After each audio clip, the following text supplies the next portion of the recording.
Y por último, otra cosa importante, y disciplina financiera. Y claro, disciplina financiera pues supone no recorte de costes, se pone una mentalidad austera.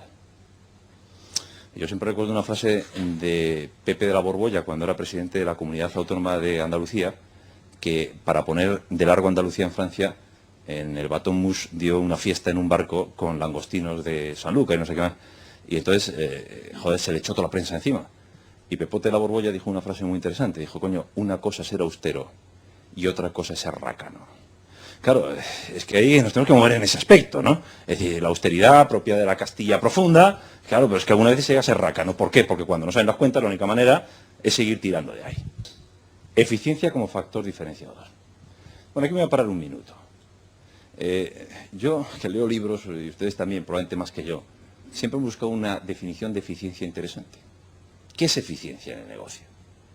Yo lo mejor se lo he escuchado a un japonés, que ya está muerto, era el presidente de Sony, Akio Morita. Cuando le preguntaron por qué Sony era mejor que la industria americana, y contestó que por tres cosas.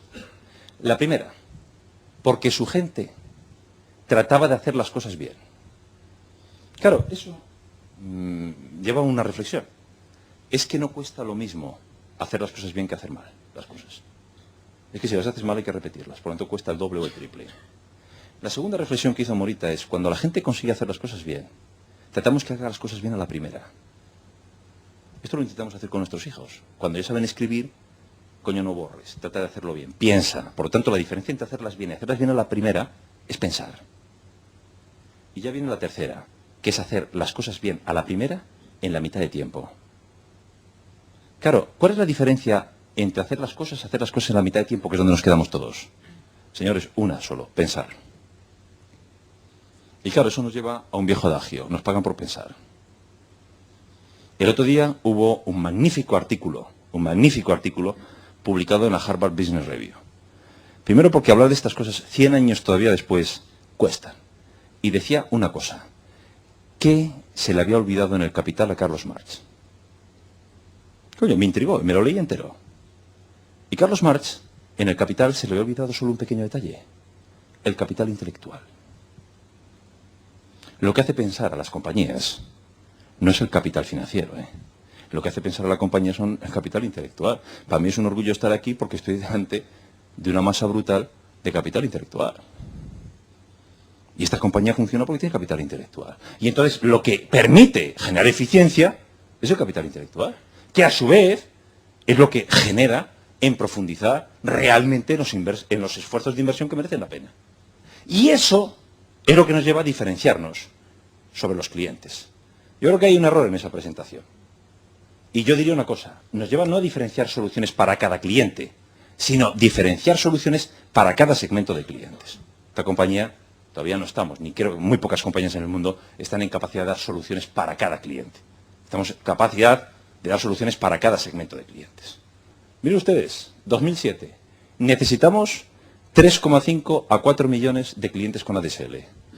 ¿Creen ustedes que es un número arcánico? ¿3,5? ¿Por qué dicen 3,5? ¿Y por qué no dicen 9? ¿Por qué creen ustedes que pone ahí 3,5, 4? No solamente por eso, que está muy bien tu análisis, no solamente por eso. No solamente tampoco por eso, sino porque coincide exactamente con los clientes de alto potencial que existen en España. Luego, si yo soy capaz de captar a todos los clientes de alto potencial de España, el que viene detrás, ¿con qué parte del mercado se va a quedar?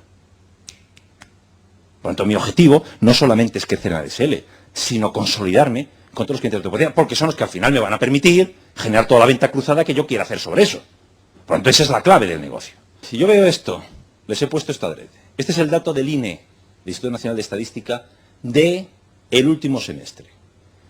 Claro, otra idea que muchas veces tiene la gente es que cuando hablamos hay que crecer en líneas ADSL, hay que llegar a 4 millones, hay que hacer esto, hay que hacer lo otro. La dispersión de la acción es igual en toda España. No. O sea, España no es igual. España tiene dos partes. Porque nos guste o no nos guste, estamos en un negocio directamente relacionado con la renta disponible, la educación, el conocimiento y la capacidad de desarrollo mental. ¿Está claro esto? O sea, el tipo que entra en Internet buscando una cosa, tiene que tener un nivel determinado y acude hacia un nivel determinado. No, desgraciadamente esto es así.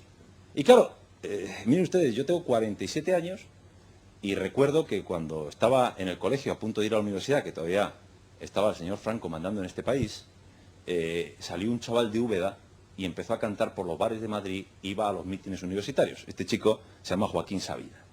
Y Joaquín Sabina escribió un verso, porque a mí como cantante me gusta, pero como poeta me parece que es un tío maravilloso.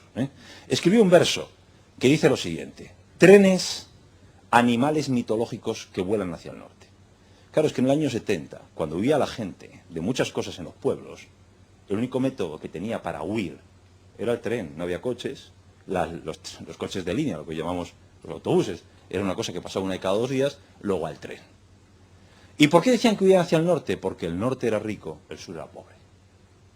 Bueno, pues miren ustedes, eso que puso de moda el señor Olof Palme cuando ganó las elecciones en Suecia en el año 1973, del diálogo norte-sur, ya no existe en España. No hay un norte rico y un sur pobre.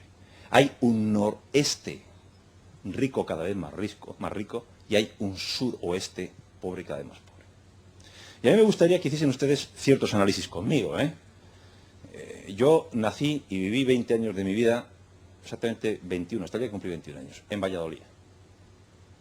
Bien, Valladolid ha pasado el año pasado por primera vez de renta disponible 100 en España. Estamos en 101,95. Burgos, 104. Coño, pero es que 104 comparen ustedes contra Guipúzcoa, que tiene 108,5.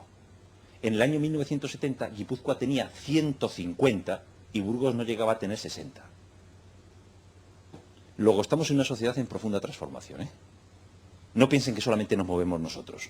Probablemente una de las cosas que nos falta es ver cómo se mueven los de alrededor, que se mueven tan rápidamente o más que nosotros.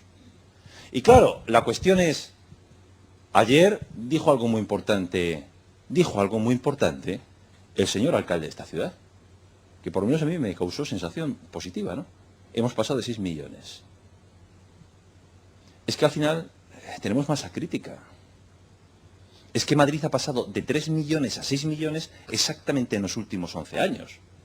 Y claro, todos nos quedamos asustados y decimos, vamos, en mi caso, que yo vivo en la carretera de La Coruña, pues me tengo que levantar a las 7 de la mañana para estar en la universidad a las 8 menos 5, porque si salgo de mi casa a las 7 y media, llego a la universidad a las 9 y media. La pregunta es, ¿todos los mercados son iguales para mí? Claro que estamos pagando un canon. ¿Cuánto nos cuesta mantener una cabina de teléfonos en Bollullos del Condado? ¿Es barato o caro? Hombre, por la cabina en sí mismo no es nada caro. Pero 6 tíos en una furgoneta, ¿vale? 6 tíos en una furgoneta, que parecen los hombres de Harrison llenos de cosas por aquí. ¿Y el de la escalera? ¿Y el mantenimiento informal? Coño, y eso es lo que tiene que pagar el operador dominante. Mi pregunta es, ¿Yastel tiene cabinas en Bollullos del Condado?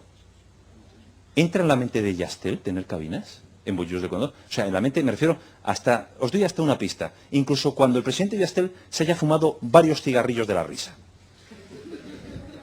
Ve Bollullos del Condado como, joder, el target, o sea. Y claro, al final entramos en un problema para hablar de gestión comercial.